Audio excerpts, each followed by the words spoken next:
Hello, namaskar. This is Firstpost and you're watching Vantage with me, Palki Sharma.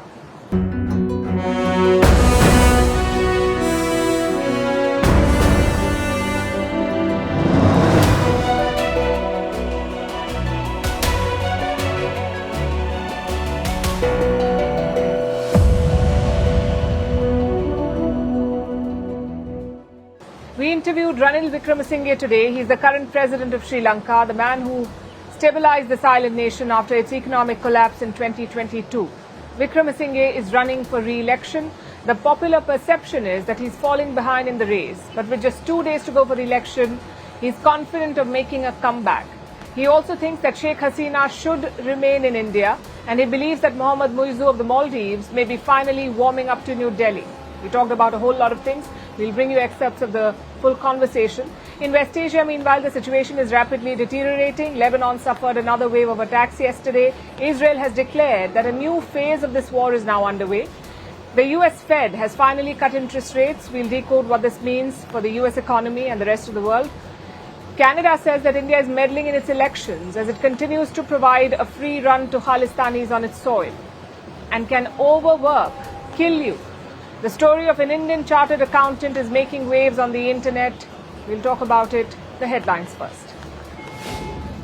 India's Prime Minister Narendra Modi campaigns in Srinagar, promises to restore Jammu and Kashmir's statehood. His rally comes just a day after the first phase of the assembly election there. Prime Minister Modi's party, the BJP, has never won a seat in the valley. The next phase of polling in Jammu and Kashmir is on the 25th of September. India is on track to becoming the third largest economy by 2031. That's according to an S&P Global report, which stressed on continued reforms to maintain momentum. The report also says that equity markets are expected to stay competitive due to strong growth prospects. Currently, India is the world's fifth largest economy. Gabon's former president Ali Bongo says he is renouncing politics for good. He announces his decision to withdraw from political life, asking for clemency for his imprisoned wife and son. Bongo had ruled the oil-rich West African nation for 14 years before being overthrown in a coup last year. Taiwan recognizes same-sex marriage between Chinese and Taiwanese couples. This is for the first time that Taipei is recognizing cross-strait unions. Taiwan has been at the forefront of Asia's LGBTQ rights movement. In 2019, it became the first place in the region to legalize marriage equality. And Nintendo sues the developer of a video game for patent infringement. The video game has been dubbed Pokemon with Guns. It has sold more than 5 million copies in just 3 days. The game features avatars similar to Nintendo's very popular Pokemon franchise.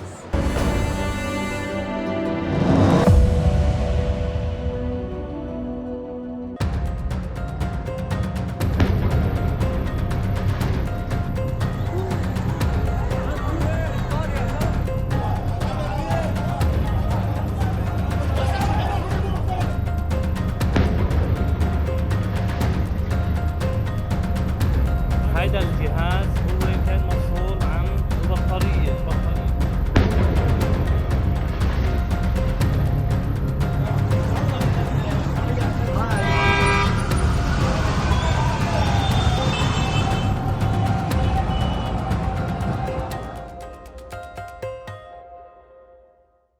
The chaos in Lebanon continues. Anything electronic seems unsafe there at the moment. After the pager bombings on Tuesday, we saw a second round of explosions on Wednesday. More devices blew up. After pagers, Israel detonated walkie-talkies, solar energy equipment, and even fingerprint scanners. These are the devices that exploded in Lebanon. Israel says a new phase of the war is underway. I believe that we are at the start of a new phase in the war, and we must adapt. The casualty count is mounting in the meantime. More than 30 people have died in the past 2 days in Lebanon and over 3,000 have been injured. More importantly, it is not clear if Israel's operation is over. Do they have more traps left? Will there be more explosions in the days ahead? People in Lebanon are living in fear. They do not trust anything with a battery. I didn't expect what happened today. Things are repeating all over again. We had some devices here that we believed were 100% safe, but out of caution, we removed them from the store because we got worried. Our enemy is a traitor. May God give us peace, that's all we can say. The enemy they're referring to is Israel, which of course is not taking responsibility for the attacks, but it is obvious now. Israel has infiltrated the Hezbollah setup. Its entire communication network has been compromised. The question is, why did Israel launch this attack now? Why now? Some reports say that the Hezbollah had become suspicious. Two of their operatives had some issues with their pagers. They weren't exactly sure what it was, but they felt that something was wrong, and Israel got a whiff of this. They had planted the explosives for a surprise attack. They were supposed to be used in case of a full-blown war between Israel and Hezbollah, but in recent days, the Israeli leadership was concerned about their bomb devices being discovered. So they basically had a choice: detonate the bombs now or wait and see if they're exposed. So it was a use it or lose it moment. That is how they described it. Finally, Israel decided to use it. They triggered the bombs, and now they're preparing for Hezbollah to retaliate. The Israeli military is dropping hints. That's the IDF, the Israeli Defense Force. It says that it has more surprises in its arsenal. We still have many capabilities that we have not yet activated. We saw some of these things here, and it seems to me that the readiness is good, and we are preparing these plans going forward. The rule is that every time we work on a certain stage, the next two stages are already ready to advance. At each stage, the price for Hezbollah must be higher. All eyes are now on the Hezbollah. They have suffered a big security breach. Many members of their military unit are hurt. At least 13 Hezbollah fighters are dead. These attacks have also embarrassed them and challenged their grip on power. Yesterday, the walkie-talkies exploded during the funerals of the victims from Tuesday's attacks. Hezbollah has issued fresh threats now. What happened on Tuesday and Wednesday? On Tuesday, I only want to give a summary, as you all know what happened. Thousands of pagers were targeted by the Israeli enemy, and they were all detonated at the same time. The enemy violated, through this attack, all the regulations, laws, and red lines. So how would they retaliate? What military options do they have? The fact is, their choices and options are limited. They could launch more rockets towards Israel. That's the easy option. Hezbollah has an arsenal of 150,000 rockets. Yesterday, it did launch some of them, targeting Israel's military positions at the northern border. But they couldn't inflict any damage. Israel has bolstered its defenses in the north. It is deploying more soldiers and more military resources. So more rocket attacks may not be as effective as the Hezbollah would like them to be. The next best option would involve roping in Iran. You see, Hezbollah is an Iranian proxy group. It gets funding and military support from Tehran. So the Hezbollah leadership could ask Iran to mobilize other proxy groups in the region to help them. Together, they could launch a wider assault on Israel. And Iran has good reasons to facilitate such an operation. Its envoy to Lebanon was targeted too in the recent attacks. The Iranian envoy to Lebanon was targeted. He was hurt by one of the compromised pagers. Now, Tehran has issued a statement accusing Israel of committing what they call mass murder. Hezbollah has set no deadline for a response, but cross-border tensions remain high. Both Israel and Hezbollah are exchanging fire. We just told you about the rocket attacks from Hezbollah's side. In response, Israel is pounding southern Lebanon with aerial and artillery strikes. So the situation remains quite tense. From the west to regional powers like Jordan and Egypt and even the United Nations, they're all urging restraint. The UN believes that these attacks are a preemptive strike. This event confirms that there is a serious risk of a dramatic escalation in Lebanon, and everything must be done to avoid that escalation. These warnings are all falling on deaf ears. As things stand, neither Israel nor Hezbollah appear ready to de-escalate. Now let's look at exactly what happened. How Lebanon's electronic devices were compromised and what this means for the rest of the world. Yesterday we told you about the pagers, about how they were from a Taiwanese company, but they were apparently manufactured by a Hungarian firm called BAC Consulting. This is the registered address of the Hungarian firm, the building you're seeing. A Hungarian MP tried to enter the building yesterday, but to no avail. He has called for an investigation by his country's anti-terror unit. A Hungarian government spokesperson then put out this tweet. He said the BAC was, and I'm quoting, a trading intermediary with no manufacturing site in Hungary, and that the pagers had never been in the country. Basically, Budapest wants to wash its hands clean. And we still don't know for sure where the pagers were manufactured. But the theory is that Israel got involved in some stage of the supply chain. And the same thing seems to have happened yesterday with the exploding walkie-talkies. The devices were originally made by a Japanese company called ICOM. The walkie-talkies were all units of the same model, the ICV-82. Now, ICOM says that this was continued in 2014. All the walkie-talkies were made in Japan at the same factory, but about 160,000 units had been sold overseas. ICOM's director said that the walkie-talkie seems to have been tampered with. Their batteries may have been replaced with those that could explode. Now, the Japanese firm is investigating this incident. We'll get more details in the days to come, but as we wait for those answers, there's a rising tide of fear in Lebanon.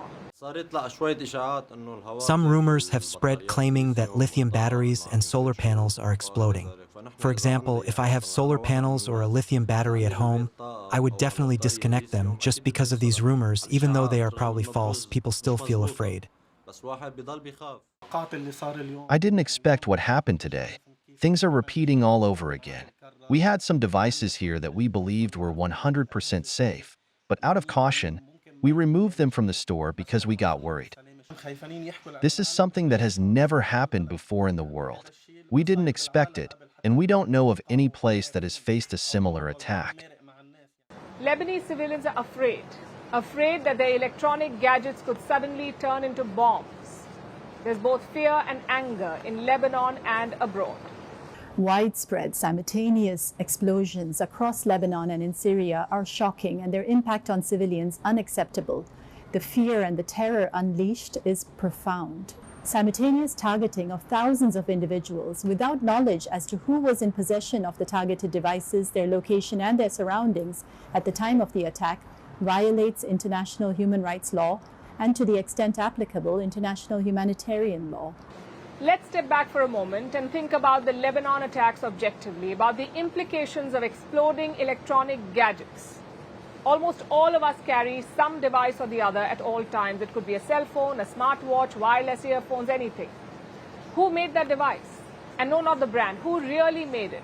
Where was it manufactured? Where did the battery come from? Who was the last person handling that little lithium-ion thing so close to your vital organs? It's not a comforting thought, is it? The Lebanon attacks show that personal electronics can be weaponized. They are not supposed to be. There's even a law against it, a law against rigging civilian objects. But it's happened anyway. And now the genie is out of the bottle, so expect a new form of terrorism and warfare to emerge, supply chain terror or factory floor warfare. If your country ever gets into a conflict, make sure the enemy is not manufacturing anything that you use, and make sure you aren't importing things from shell companies in Budapest to start with. The last 2 days have exposed a weakness all across the world. How many of our governments are scanning every single import for battery bombs? Well, they should really start now. Or perhaps start manufacturing things at home, because if they don't, any of us could fall victim to a battery blast in our pockets. The pager bombings were deadly. They will have implications far beyond Lebanon and West Asia. And while investigations will go on as to who carried out these attacks, all fingers point to Israel, and particularly to something called Unit 8200.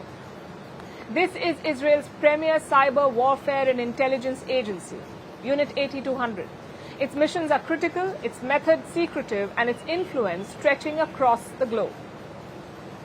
Our next report looks at how this unit functions, how they carry out such operations, and how they manage to pull off this particular attack on the Hezbollah. Israel's intelligence infrastructure was born out of necessity. It started with code breakers, radio operations, and primitive American military equipment. Soon, it evolved into Unit 8200, Israel's elite cyber warfare unit. It was established in 1952. The initial task was guard the nascent state of Israel. Today, it's a global cyber powerhouse. In Hebrew, it's known as Shmone Matayim, but the world knows it as Unit 8200. It's the largest unit within the IDF, that's the Israeli Defense Forces, often comparable to America's National Security Agency, or even the UK's Government Communications Headquarters. Basically, it's the heart of Israel's intelligence. As technology advanced, so did the capabilities of this unit. From signal interception to the latest cyber strikes, right now the unit is involved in some of the biggest digital operations of the 21st century. The unit is primarily staffed by 18 to 21-year-olds. They're scouted early, often just after high school through an IDF screening process. They are then trained. The soldiers can't reveal that they're part of the unit.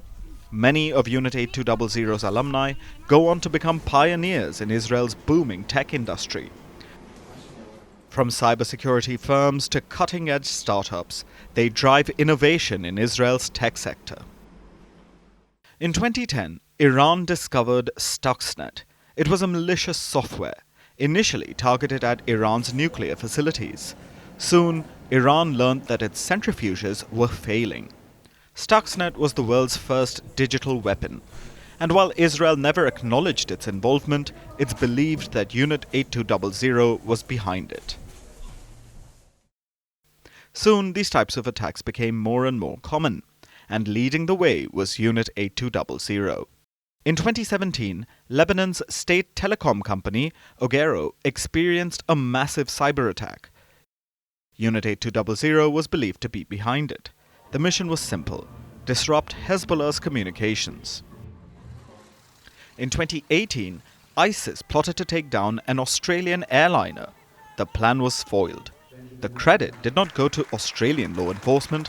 Instead, it went to this Israeli unit.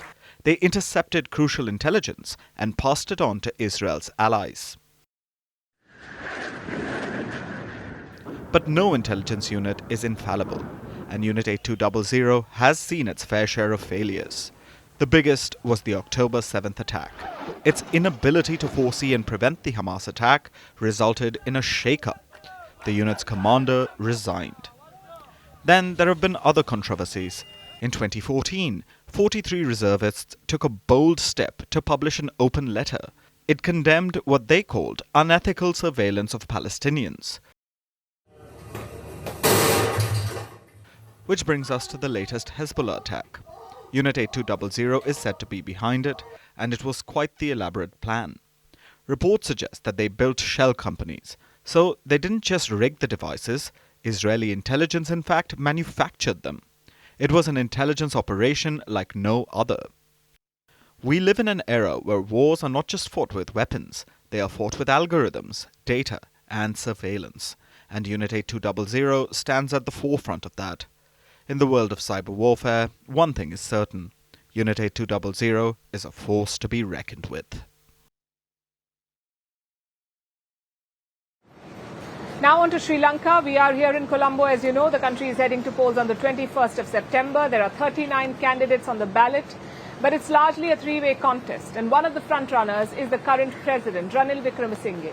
Earlier today, we sat down with him to find out why he thinks he's going to win this election.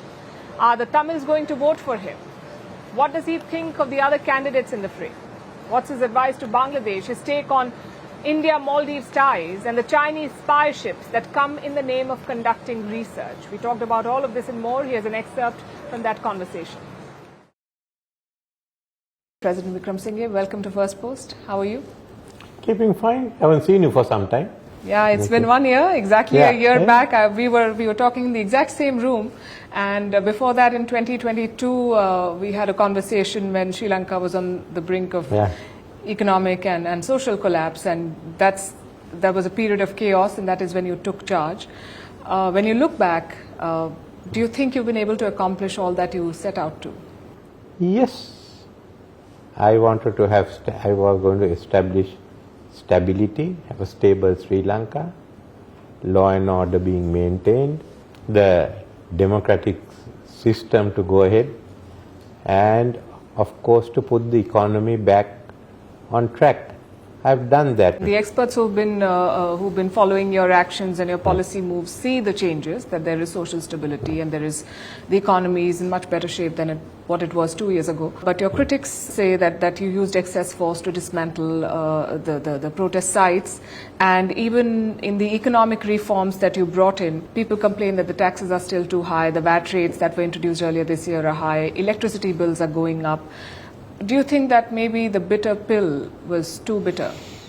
I don't think the bitter pill was too bitter. We had to take a pill at some time and someone had to take a decision. No one was willing to take that decision, and I didn't want it to be another Greece. We still have a gap, which I will in 2025 be able to bridge so that people will feel their life is back to normal. They're going to vote on Saturday. Do you think that they will get the message? I've given the message, and many of them have got it, that this is a process and we'll finish it in 3 years.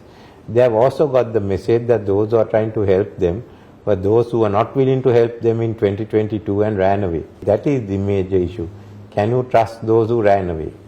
Yes, the public memory, they say, is short, and the IMF, we understand, is pushing for more austerity measures, and this has been a trend, in countries like Kenya, where they asked the government to tighten its belt, and that led to protests, and that has been a criticism against the fund. Do you think that they're unfair to borrowers like you? No, to begin with, they are not asked for any more austerity measures, and they're not no one will for more rate interest hikes. No interest. Interest hikes will be decided by the market, not by the IMF. They left that to us. You talked about debt restructuring deals, and it's been a complex conversation for you and negotiations. You signed 2 restructuring deals this year. One was with the OCC, the Official Creditors Committee, of which India is a part. The second was separately with China. And these were very, like I said, complex negotiations. Do you think it would have been easier for Sri Lanka had all the players been part of one framework? Certainly it will be much easier, but then we are not expecting that to happen. You did push the Chinese. If I asked them also if they like to come together, but they said they are negotiate on different basis. So I think this has more to do with the power politics of the IMF and the share that China should get than anything to do with Sri Lanka. Let's talk about the elections. You've been described as the old guard in this election, and the other 2 contenders are both in their mid-50s. In the last 2 years, as you went about fixing things in Sri Lanka, did at any point you think that you should pass the torch, or have you decided to sort of see the job done before you leave? I thought both those guys are not energetic enough. And in fact, I thought I should give them some energy drinks. Even now they are far behind me. I came here, but I want to finish the job. You took power a couple of years back with support from Rajapaksa's party, SLPP, and the public anger was, and some of it still continues to be directed against them. Do you think that is going to affect your chances in this election? I took over the job as Prime Minister because no one else was doing it. Public is not angry with me on that. The SJB said they won't take it. They said publicly. JVP also didn't touch it. And then I became president because no one was wanting to be president either. Though again, no one wanted to touch it. As a result, I took over and now I'm running the country. Now those who ran away are now trying to find reasons by saying that the Rajapaksas are with me. But Rajapaksas are now contesting on their own. Namal is contesting. What do you think of his chances? I am not very positive about his chances, no. In my view, he should have thought twice before contesting. Sure. We looked at opinion polls in the Sri Lankan media, and they seem to think that NPP leader Anura Dissanayake is the front runner. I'm not going to ask you about the opinion polls, but you spoke about Namal Rajapaksa. What's your impression of Mr. Dissanayake? Mr. Dissanayake has been in the opposition. He has now become a threat to Mr. Sajith Premadasa. He is not a threat to me. Okay. If he does, by any chance, manage to win, we know that his party has an anti-India past. What would it mean for the relationship between New Delhi and Colombo? And I ask this because we've seen things change vis-a-vis the Maldives and more recently with Bangladesh. But I worried he won't win. But if he were to, would you worry? I said he won't win, so why worry about it? I don't worry about things that's not going to happen. Okay. It won't snow in Colombo tomorrow, why should I worry about it? Some hardline Tamil groups have decided to boycott the election. Some others are backing a common Tamil candidate, and yet others are backing Sajid Premadasa. Do you think the Tamil vote is going to be split in this election? No, it will come to me. It'll come to you? Yeah. Why do you say that? The politicians are backing different candidates. People are backing me. Do you have any survey, anything that has given you this? Look, I've gone there. I know the people. It's going to happen. That's very interesting. I think that's a headline there. Let's talk about regional politics as well. And we saw what we saw in Bangladesh. Did you see it coming? Did you imagine that this would happen in Dhaka? I didn't think it would happen so fast. I knew there were problems coming up, and it had to be dealt with. But looks as if the manner in which they handled it was really problematic. This would have happened in Sri Lanka if what the opposition said took place. That is, no one was willing to be president. Yes, and the person who is in charge right now, his utterances and actions, of course Sheikh Hasina is in India, and that has become a big point of contention, and Bangladesh wants her to be extradited at some point. There is a question of minorities. There is visible tension between Dhaka and New Delhi. What is your advice to both these players? First is to get stability into Bangladesh, and we are also investors. They have told the people to stay there. First give them confidence, and we should all help Bangladesh to get back on its feet. As far as Sheikh Hasina is concerned, these are what you call political issues, and it has to be decided in such a manner. Many leaders leave their countries, go abroad, and they remain abroad. So that's really a political matter. I think where you have to give priority is to Bangladesh becoming stable. And if Sheikh Hasina is out of the country, let her be out of the country.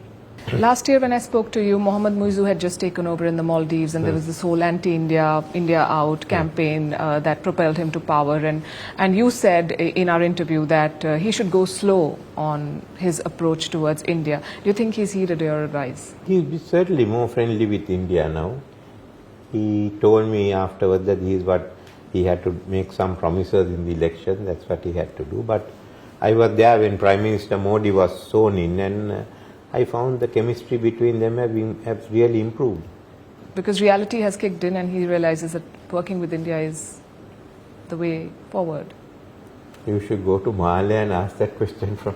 Earlier this year, your government also imposed a moratorium on the Chinese, they call themselves research vessels, and since then none of those vessels has docked in Sri Lanka, but that is going to be lifted in January unless there is a revision in policy from Colombo's side. There is a report. We stopped everything till the report came in. And also our desire to build up our own capacity on hydrology.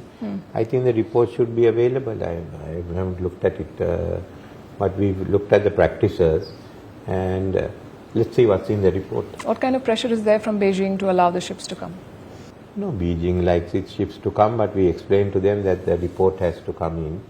And see, we generally allow ships to come in, but Beijing, their warships have come. I think there's a sailing ship also that was coming in. It's only in regard to some of the research, but we're also doing research. So you believe that research bit? Do you think there's 5 ships? Ships that have come in are research ships.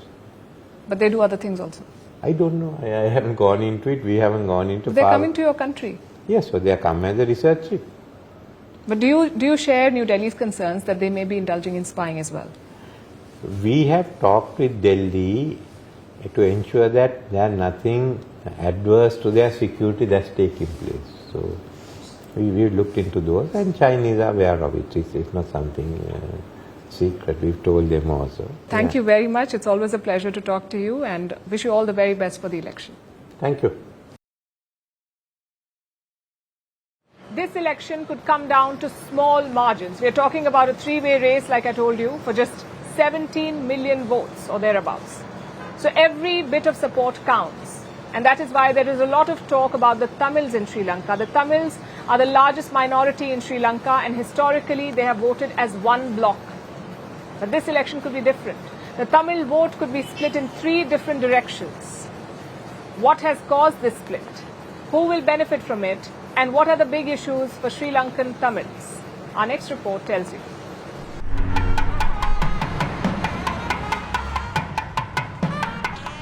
With every Sri Lankan election comes the same question. Who will the Tamils vote for?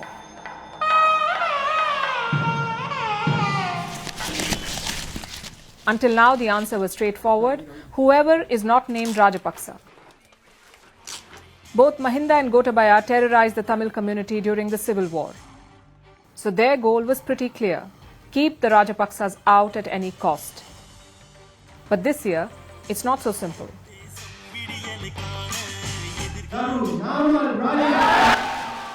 There is a Rajapaksa on the ballot, but it's not the veteran Mahinda or the disgraced Gotabaya. It's the young scion Namal. Someone who is expected to lose the election anyway.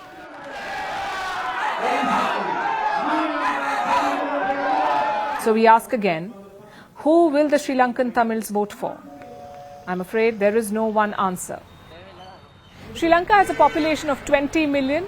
11% of these people are Tamil and they're concentrated mostly in the country's north and east. But big cities also have Tamil-dominated suburbs. Like this one in Colombo, it's called Velavata. A lot of people also call it Little Jaffna. On our way here, we saw a lot of Tamil-owned shops. Behind me is a Tamil temple. In the last few years, these people have been dealt a double whammy. A, because of the persecution they faced at the hands of the country's political elite, and B, because of the crippling financial crisis. And these two issues will shape the Tamil vote in this election. There's a 3-way split in the vote. Some Tamils are backing their own Tamil candidate, a symbolic contender at best. යලිත් එකතු පහදු කරමින් අනාගතයේ සුබසීන දකින්න ඇත්තන්ට Some are backing mainstream Sinhalese candidates like Sajith Premadasa and Ranil Wickremesinghe, and some are boycotting the election altogether. They feel the system has failed them. It's hard to argue with that. The Sri Lankan civil war lasted from 1983 to 2009. Once the fighting ended, the Tamils had been battered. Almost 100,000 missing, houses razed, land captured, and over 40,000 killed. But the war's end did not mean a fresh start for them, because justice was yet to be served. It was only in 2024 that Sri Lanka proposed setting up a Truth and Reconciliation Commission. A draft bill was introduced to this end. And what would the commission do? Punish the perpetrators and offer justice to victims. Most rights groups have called this a hogwash, because real justice requires political will, and many leaders in Sri Lanka do not have that, including the frontrunner Anura Dissanayake. It is true that things that should have not happened during the war. On the question of accountability, it should not be in a way to take revenge, not in a way to accuse someone, but only to find out the truth. No punishment, no accusations. Then what's the point of a justice commission? Surely a light scolding isn't enough for war criminals.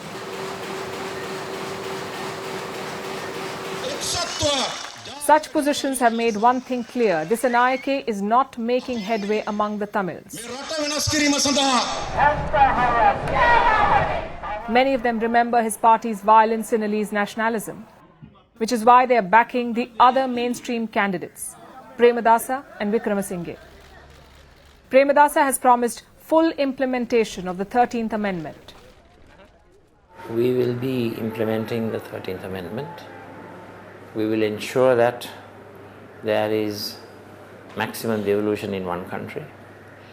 We will ensure that provincial council elections will be held as soon as possible to ensure that people's right is exercised without any further delay. A quick detour here. In 1987, India and Sri Lanka signed a peace accord. It was aimed at resolving the civil war. The accord called for devolving more powers to the provinces. The hope was more autonomy would keep the Tamils happy. The same year the 13th Amendment was passed, it set up provincial councils in different regions. Just one problem though. These councils were not given any powers. No land power, no police authority and no financial powers. So the devolution was only on paper.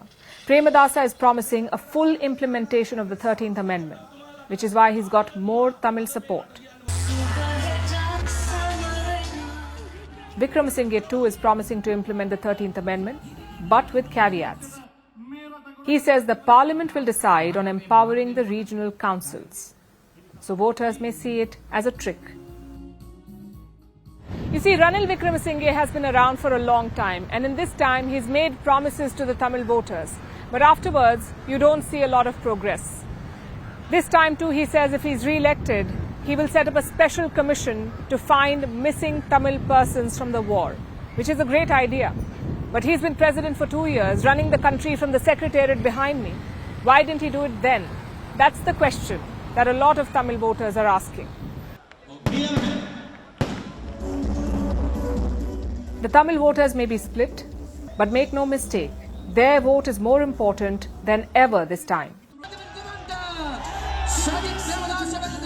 The Sinhala vote is already divided among the frontrunners, so the minority vote could be crucial. If Premadasa or Wickramasinghe can consolidate Tamil votes, it may play to their advantage. But if the vote is split, they may play into Disanayake's hand. Imagine the confusion of being a Tamil voter here. You must account for emotions, for justice, for livelihood, and for tactics before casting your vote. All while knowing that little may change no matter who wins. Now let's turn to the US. The country's central bank has made an announcement. That's the US Federal Reserve, or the Fed as it's called. It has finally cut interest rates by 0.5%. Today, the Federal Open Market Committee decided to reduce the degree of policy restraint by lowering our policy interest rate by 0.5 percentage point. This is the first rate cut in more than 4 years, and it was larger than expected, 0.5 percentage point. That's an aggressive move. It leaves the interest rate between 4.75 and 5%. There's a lot of speculation about what this means, about how it could affect the economy. But before we get into the details, let's understand the basics. First, what are the Fed's interest rates? Well, a country's central bank is usually the only institution that prints money. In the US, that's the Federal Reserve. They print money. After they print money, they lend it to regular banks, who then lend it to ordinary people. That's how the system works. Now, the Fed charges interest for lending out the money it prints. And when this changes, it has a domino effect. Lower Fed rates mean cheaper loans for everyone else. Cheaper business loans, cheaper home loans, lower credit card fees, the works. That's how it works. The Fed cutting interest rates means that Americans can borrow more money freely. And this usually helps boost economic activity. That is the gist of it. So why would the Fed keep interest rates high? Why didn't it cut rates for 4 years? Because high interest rates help fight a big problem, and that is inflation.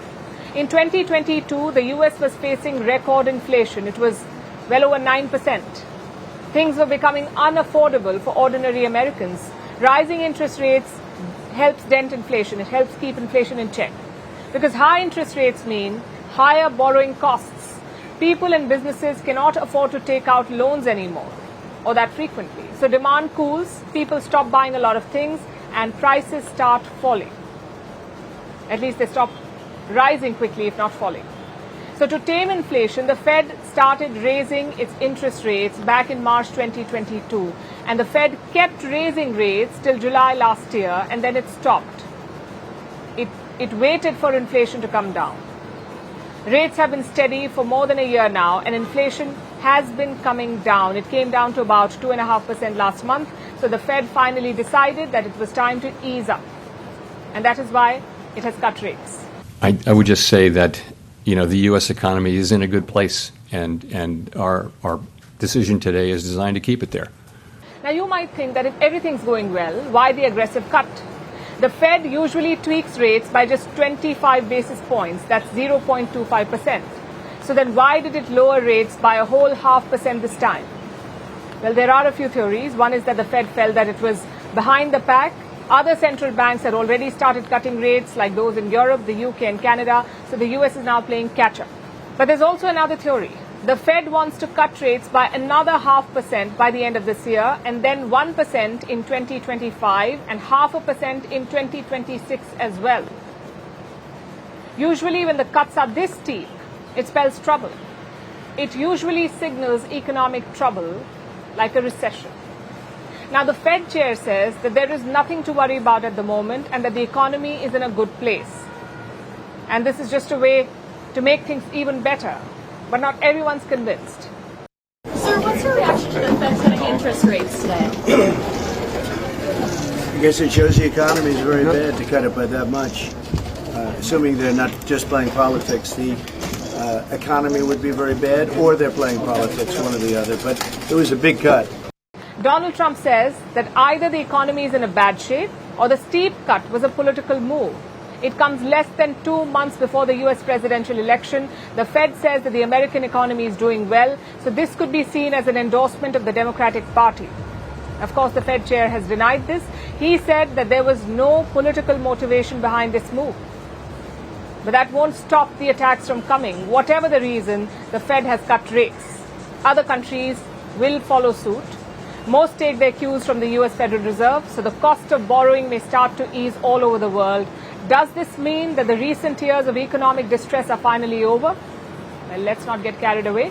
We'll be tracking all the developments for you on this front. There is a new flashpoint in the India-Canada relationship.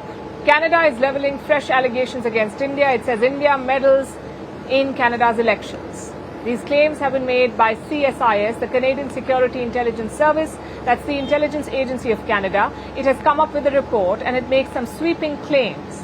It says India funds favourable candidates. It indulges in misinformation and spreads quote-unquote false narratives against Canadian officials. These are the claims made in this report. And frankly, there is nothing new about them.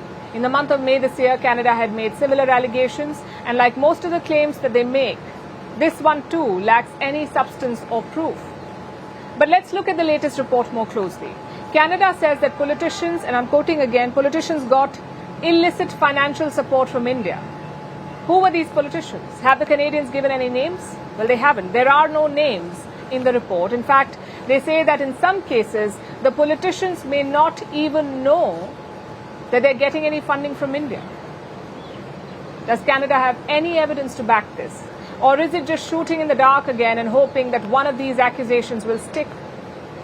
India, of course, has issued a rebuttal to this report. It has called the claims politically motivated and at the same time highlighted how the Trudeau government supports Khalistanis.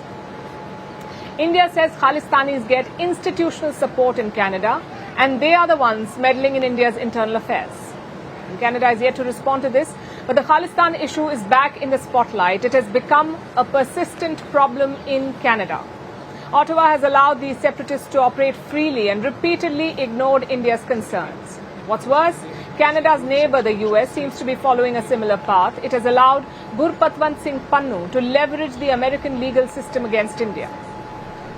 You may remember that India has designated Pannu as a terrorist. He is the face of Sikhs for Justice. It's a separatist organization which is running a campaign for Khalistan, a separate state for Sikhs, a campaign to break India. Now, Pannu has filed a lawsuit in an American court. He says Indian officials hatched a plot to murder him. The court has issued a summons to the Indian government and it names Ajit Doval. He's India's national security advisor. It also names Samant Goyal, the former chief of RAW, that's the Research and Analysis Wing, India's foreign intelligence agency. New Delhi issued a strong response to this today. As we've said earlier, these are completely unwarranted and unsubstantiated imputations. Now that these this particular case has been lodged, it doesn't change our views about the underlying situation. I would only invite your attention to the person behind this particular case, whose antecedents are well known. The suit is a non-starter. Indian government is a sovereign entity and its officials have sovereign immunity. They cannot be tried by foreign courts or in this case summoned by an American court. India can choose to simply ignore this order, but it cannot ignore the Western support and patronage to Khalistanis. Now let's turn our attention to Africa. A new player is vying for influence in the continent. Viktor Orban of Hungary. He is launching a new project. Orban wants to send his soldiers to Chad. What would be their mission? To stop illegal migration from Africa to Europe. Now, Hungary is currently the president of the Council of EU. Orban wants to leverage this position and shape the foreign policy of the bloc. But his moves in Africa seem to be motivated by a personal agenda. Our next report has more details. The past few months have been hectic for Viktor Orban. He first launched an ambitious bid to bring peace to Ukraine. The Hungarian government sees the upcoming half a year, Hungary's EU presidency, and the work that will be done then as a peace mission. Orban crisscrossed the world, but his peace plan failed to take off. So he's taking up a new assignment in Africa's Chad, a country which is more than double the size of France and 14 times bigger than Hungary. Orban wants to send his soldiers to Chad, a team of 200 troops in all. Orban says they'll fight illegal migration there. Just 200 troops to stop the flow of hundreds, if not thousands, of migrants. The numbers don't quite add up, and security experts agree. They doubt Hungary's deployment will have an impact. Then, what's driving Orban's interest? It could be Chad's natural resources. The African country has rich reserves of petroleum, uranium and gold. Orban is eyeing a piece of these resources. He's making a strong push to establish Hungary's presence in Africa. Budapest plans to open an embassy there. It has offered to support Chad's food and agriculture sectors. This aid could be worth $150 to $200 million. 25 scholarships are also on offer to students from Chad, and Orban wants to welcome them to Hungarian universities. But the most significant sign involves Orban's son. His name is Gaspar Orban. Reports say he's been given a special assignment. Gaspar Orban has been appointed as a liaison officer, and he's spearheading Hungary's mission to deploy troops there. Orban could be following Vladimir Putin's footsteps. In recent months, Russia had sought to expand its influence in Africa through deployment of troops. Last year, Russia chased French forces out of Burkina Faso, and they were replaced by the Russian military. Does Hungary want to replicate the same Russian playbook in Chad? The possibility can't be ruled out. Chad is the last French bastion in Sahel now. There are more than 1,000 French troops in the country. The arrival of Hungarian soldiers may cause friction. But are Orban's troops ready for the challenge? Their inexperience may prove to be a stumbling block.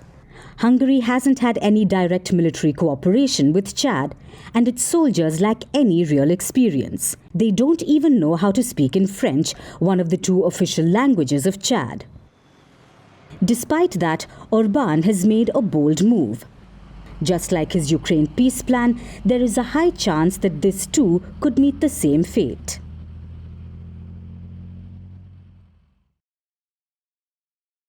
Being a chartered accountant is a matter of pride in India. In 2023, 26-year-old Anna Perail became one. She became a CA. She passed her CA exams with distinction. In March this year, she landed her first job with EY, that's Ernst & Young, one of the big four accounting firms in the world.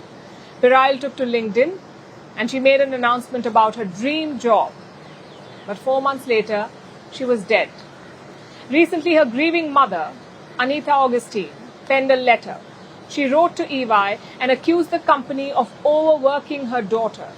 She brought up, and I'm quoting, she brought up relentless demands, unrealistic expectations, bombarding work messages, and glorification of overwork. She says that her daughter was suffering from anxiety, sleeplessness, and stress.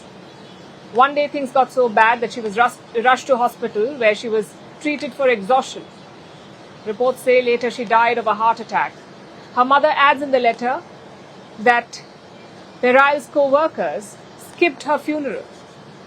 Now, these words in this case have shaken workers everywhere. There is a wave of reactions. Thousands of people have taken to social media. They're sharing condolences and empathizing, sharing their own horror stories. They're calling for accountability in corporate offices. Meanwhile, EY has issued a statement. They have condoled the death, but denied all allegations. The EY India chairman says, and I'm quoting, "We have around 1 lakh employees. There is no doubt each one has to work hard. Anna worked with us for 4 months. She was allotted work like any other employee. We don't believe that work pressure could have claimed her life." This has invited more backlash. Social media users are calling this a typical corporate response. And while the concern is valid, so far, these are only allegations against EY. The centre has launched a probe, so it's best to wait for the result because only a full investigation can reveal what really happened and whether Anna Perail actually died of overwork. But it does highlight a problem that we've raised before, how overwork can kill people. In fact, overwork is killing people across the world. Earlier this month, a Chinese man died. He worked for 104 days continuously, 104 days with just 1 day off. He died from organ failure. The court ruled that his employer was 20% liable for the death, whatever that means. In May this year, an American banker died from a blood clot, allegedly due to overwork. And such cases are everywhere. The World Health Organization says that overwork is killing about 750,000 people each year, 750,000 people every year, because long hours come with health repercussions. There is an increased risk of heart disease, stroke, diabetes, and these are the big ones. But there are also subtler signs. When you sit at your desk all day and type away, it invites stiff joints, your carpal tunnel syndromes, backaches, hurting eyes, headaches. And then there's stress. This is a physical problem too, stress. It releases hormones in your body. This elevates blood pressure and cholesterol. Today, work is more connected than ever, so stress is just a call away. You know that stressful sensation that you feel when your boss calls? It is literally killing you. It may not seem like much. To many of you, this may sound like a typical work week, but after a point, the body cannot take it. In fact, working 55 hours or more can be dangerous. The risk of stroke increases by 35%. The risk of heart disease increases by 17%. That is not to say that you should never work long hours. No one becomes successful by working less. But it's important to know the difference between hard work and overwork. It's important to respect your boundaries, to understand your limits and prioritize your health. As for employers, yes, deadlines are important. Pushing workers is necessary in some cases. But how much and for how long? That's what you need to figure out. As a society, we need to strike a balance between work and life, or else we will continue losing lives. And now it's time for Vantage shots, images that tell the story. Hundreds evacuated as flash floods hit northern Italy. The US Coast Guard releases underwater footage of the Titan sub wreckage. And US scientists discover the largest black hole jets ever recorded. Finally, we are taking you back in history. On this day in 1893, women in New Zealand won the right to vote in elections. New Zealand became the first self-governing country to extend the right to vote to all women. We're leaving you on that note. Thank you for watching. We'll see you tomorrow.